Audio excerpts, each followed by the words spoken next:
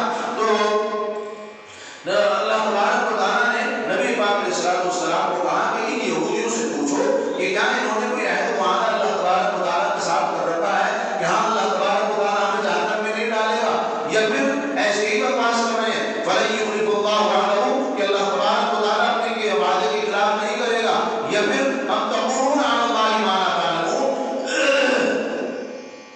اللہ پر جو یہ بھی اس بات کو جوڑ رہے ہیں اللہ تبارک و تعالیٰ کے ساتھ میں جس کو یہ جانتے تک بھی نہیں ہے۔ اللہ تبارک و تعالیٰ نے نبی پاک علیہ السلام کو ان کی اس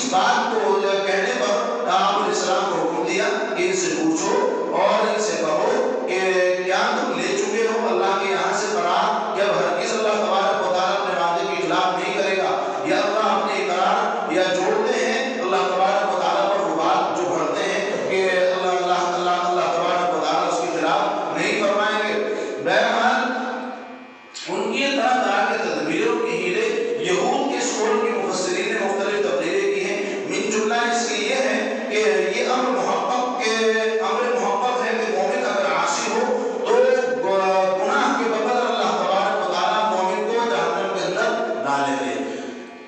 یہ امر محبت ہے اور یہ بات یقینی ہے کہ مومن کو اس کے گناہ کے بقدر اللہ تبارک و تعالیٰ جہنم کے اندر ڈالیں گے، مگر ایمان کی وجہ سے دائمی عذاب اس کو جہنم میں نہیں دیا جائے گا. چند دنوں کے بعد میں جب اس کے گناہوں کا عذاب اس کو مل جائے گا، اس کی سزا اس کو مل جائے گی، تو اللہ تبارک و تعالیٰ مومن کو نجات دے دیں گے. بس یہود کے دعوے میں حاصل یہ تھا کہ چونکہ ان کے اوپر جو ہے دین موسوی کا ظلم چڑھا ہوا تھا، اور وہ یہ سوچ رہے ہیں کہ دین موسوی ہم کو اپنے نجات دلانے والا ہے، ہمیں محمد کے دین پر عمل کرنے کی کوئی ضرورت نہیں ہے. حالانکہ ایسا نہیں تھا. حضرت موسیٰ علیہ السلام کا دین آپ علیہ السلام کے شریعت آنے سے منسوخ ہو گیا تھا، اور وہ یہود یہ سمجھ رہے تھے کہ ہم مومن ہیں، ہم کافر نہیں ہوئے، اس لیے کہ ہم تو موسیٰ کے دین کو مان رہے ہیں. حالانکہ مومن وہ تب ہوتے جب محمد کے دین کو مانتے. اب محمد کے دین کا جو وہاں کو پہلے مومن تھے جب تک کہ محمد کا دین نہیں آیا تھا. محمد کا دین آ جانے کے بعد میں کیا بنے؟ وہ کافر بن گئے ہیں، اس لیے کہ انہوں نے اس کا انکار کیا ہے. انکار نبوت حضرت عیسیٰ علیہ السلام اور جناب حضور صلی اللہ علیہ وسلم سے کافر نہیں ہوئے. وہ اس بات کا یقین رکھتے تھے کہ ہم موسیٰ کا انکار کر رہے ہیں تب بھی کافر نہیں، محمد کا انکار کر رہے ہیں تب بھی کافر نہیں ہوئے. بس اگر کسی عصیان کے سبب کسی گناہ کی وجہ سے ہمیں دوزخ کے اندر ڈالا گیا تو ہم پھر نکال لیے جائیں گے، کیونکہ ہم تو مومن ہیں، اس لیے ہم پھر نکال لیے جائیں گے. حالانکہ ایسا نہیں تھا. وہ مومن نہیں تھے، وہ کافر تھے. اپنے خیال پر مومن تھے لیکن در حقیقت وہ کافر ہی تھے. اور چونکہ یہ دعویٰ بنا فاسد عمل فاسد ہے، یعنی فاسد چیز پر فاسد بات کا دعویٰ کیا جا رہا ہے، یعنی ان کا دین موسوی پر ہونا یہ بھی فاسد ہے، اس لیے کہ وہ منسوخ ہو چکا ہے. اور اس دین پر رہتے ہوئے اس بات کا دعویٰ کرنا کہ ہمیں جہنم میں نہیں ڈالا جائے گا، ہمیں جنت میں بھیجا جائے گا، یہ بھی فاسد ہے. تو فاسد چیز پر فاسد چیز ہی کا دعویٰ کیا جا رہا ہے، یعنی دین موسوی فاسد ہو چکا ہے. اب اس فاسد چیز کو، اس فاسد چیز کی وجہ سے اپنے آپ کو سوچ رہے ہیں کہ ہمیں جہنم کے اندر نہیں ڈالا جائے گا. ان کا یہ دعویٰ کرنا بھی بالکل فاسد ہے اور بیکار ہے. بہرحال کیونکہ وہ دین موسوی کی ابدیت کا دعویٰ کرتے تھے کہ دین موسوی جو ہے وہ ہمیشہ سے ہمیشہ تک رہے گا، حالانکہ ان کا یہ خیال بالکل غلط تھا. شریعت محمدیہ جب سے لاگو ہوئی ہے تب سے وہ پھر تک رہے گی. ان کا یہ جو خیال تھا کہ ہم جو جس دین پر عمل کر رہے ہیں حضرت موسیٰ علیہ السلام کا دین ہمیشہ سے ہے اور ہمیشہ رہے گا، قیامت تک یہی دین چلتا رہے گا. حالانکہ اللہ نے توریت کے اندر ان کو خبر دی تھی کہ موسیٰ کا دین ختم ہو جائے گا، آگے محمد کی شریعت کو لاگو کیا جائے گا. لیکن ان کا یہی خیال تھا کہ موسیٰ کے دین جو ہے وہ ہمیشہ تک رہے گا. لہٰذا انکار نبوت مسیحیہ و محمدیہ کے سبب وہ لوگ کافر ہوں گے، اور کفار کے لیے 5 چندے یعنی چند دنوں کے بعد دوزخ سے نکل جانا اس کی کوئی گنجائش نہیں ہے. کفار کو ہمیشہ جہنم کے اندر رہنا پڑے گا اور اس کے اندر جانا پڑے گا. کسی بھی آسمانی کتاب میں نہیں جس کو اللہ تعالیٰ نے عہد سے تعبیر فرمایا ہو اور بس ثابت ہوا کہ دعویٰ ان کا بلا دلیل ہے، بلکہ خلاف دلیل ہے اور خلاف دعویٰ ان کی یہ بات ہے. غلط بات کر رہے ہیں جو کہہ رہے ہیں کہ ہم کو اللہ تبارک و تعالیٰ جہنم میں نہیں ڈالیں گے، اگر ڈالیں گے تو کچھ دنوں کے لیے. تو اللہ کہہ رہے ہیں ان کا یہ کہنا بالکل غلط ہے. نہ ہی تو میں نے ان سے کوئی عہد و معاہدہ کیا ہے، نہ ہی میں نے کوئی قول و قرار کیا ہے، اور نہ میں نے ان کو کوئی ایسی بشارت سنائی ہے کہ تم محمد کے دین کا انکار کرو تب بھی میں تمہیں جنت کے اندر ڈالوں گا. ایسا کچھ نہیں ہے. اگر انہوں نے محمد کے دین کا انکار کیا ہے تو وہ کون ہوں گے؟ وہ کافر ہوں گے. اور کافر کی سزا یہ ہے کہ اس کو چند دنوں تک نہیں رکھا جاتا ہے بلکہ ہمیشہ ہمیشہ اس کو جہنم کے اندر رکھا جاتا ہے. یہ سب باتیں ہیں ان کی. اور آپ علیہ السلام کے زمانے کے جو یہود تھے اب ان کا ذکر شروع ہو گیا ہے. انہیں کی ایک صفت کا یہ جو صفت تھی اور ان کی جو یہ عادت تھی کہ وہ اپنی باتوں کو مسلمانوں سے چھپایا کرتے تھے، لیکن اللہ تبارک و تعالیٰ تمام راز مسلمانوں کو برظاہر فرما دیا کرتے تھے اپنی قدرت سے. اور آگے ان کا دعویٰ تھا کہ ہم کافر ہیں، ہم مومن ہیں، کافر نہیں ہیں. یہ ان کا دعویٰ بالکل غلط ہے. وہ کافر ہی تھے، ان کو جہنم کے اندر ہمیشہ ہمیشہ کے لیے ڈالا جائے گا. بہرحال آج کی مجلس کا سبب ایسا کوئی خاص نہیں ہے، بس یہ واقعہ بتانا مقصد تھا. اور ان واقعات سے ہمیں کیا سبق ملتا ہے، کیا سیکھ ملتی ہے ان واقعات سے؟ ان واقعات سے ہمیں سیکھ یہی ملتی ہے، سبق یہی ملتا ہے کہ ہمارے دلوں کے اندر نفاق نہیں ہونا چاہیے. ہمارے دلوں کے اندر دو طرفہ باتیں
غیبت چغلی کا گناہ شامل ہو جاتا ہے، دھوکہ دھڑی والا گناہ شامل ہو جاتا ہے، جھوٹ کا گناہ شامل ہو جاتا ہے، تو کہیں ایک کبیرہ گناہ جب مل کر کے ہم ایک ساتھ کر رہے ہیں تو اس کا گناہ کتنا بڑا ہوگا۔ اللہ تبارک و تعالیٰ حفاظت فرمائے، اللہ تبارک و تعالیٰ ہمیں غیبت